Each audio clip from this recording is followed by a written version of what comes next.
Après avoir obtenu un baccalauréat sciences et technologies de la santé et du social, puis le BTS économie sociale et familiale,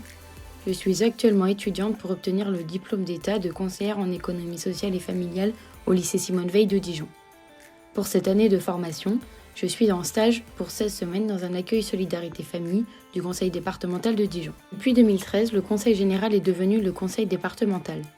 Celui de la Côte d'Or regroupe 46 conseillers départementaux élus dans les 23 cantons.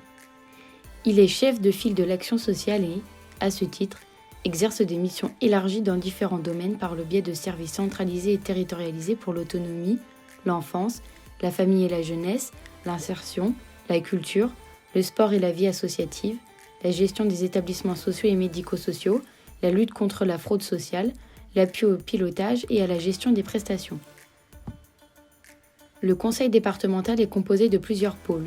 le pôle aménagement et développement des territoires, le pôle ressources et le pôle solidarité, duquel découlent les différentes agences Solidarité Famille.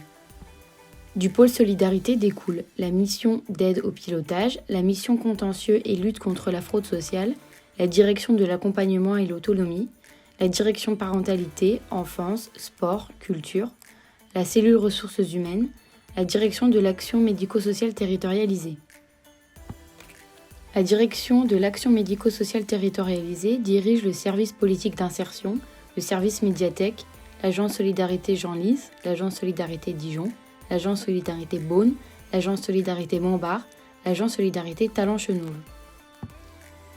L'agence Solidarité Talent-Chenôve est répartie sur divers secteurs d'intervention. L'espace Solidarité Talent Rural, l'espace Solidarité Talent Urbain, l'espace Solidarité Quétigny-Saint-Apollinaire, l'espace Solidarité Chevigny-Saint-Sauveur, l'espace Solidarité Longvie, l'espace Solidarité Chenôve.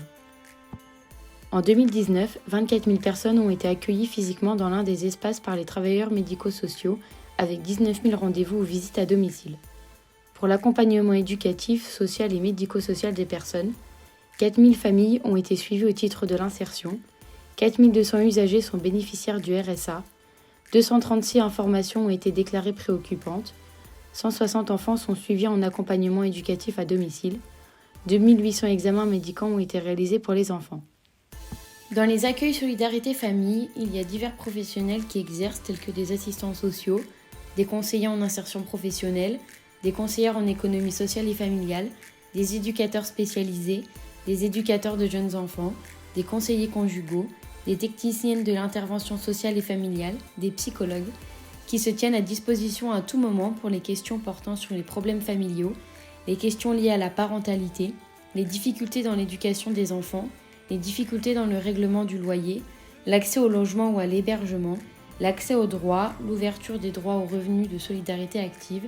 l'endettement ou encore la perte d'emploi. Les professionnels de la protection maternelle infantile, qui sont des médecins, sages-femmes, infirmières puéricultrices, reçoivent également en consultation sur rendez-vous pour les enfants jusqu'à l'âge de 6 ans ou peuvent se rendre à domicile pour suivre la grossesse, répondre aux questions sur la parentalité. Ils peuvent recevoir dans les espaces ou en visite à domicile. Il y a également des secrétaires, ce sont des personnes essentielles dans ces accueils puisqu'elles permettent l'accueil des usagers, mais également de faire le lien avec les travailleurs sociaux. Les travailleurs sociaux peuvent être amenés à entrer en contact avec d'autres professionnels et établissements tels que l'académie, la mairie, le centre social, des établissements scolaires, des services et établissements médico-sociaux, des associations agissant dans le domaine de la santé, du logement, de l'insertion sociale et professionnelle, de la culture, mais également des banques, la Banque de France, des bailleurs sociaux publics et privés, la Codej, l'UIDAF, le Sésame, Pôle emploi, le CESTI, la CAF, la Banque alimentaire, les épiceries solidaires ou encore le Secours catholique. En travaillant à plusieurs, en se coordonnant, il est possible de trouver des réponses ou de résoudre des difficultés que l'on ne peut pas prendre suffisamment en compte quand on est seul. Cela permet aussi d'améliorer le service rendu pour l'usager. Pour finir, je remercie le conseil départemental et mes collègues pour cette opportunité de stage ainsi que la réalisation de ce tournage.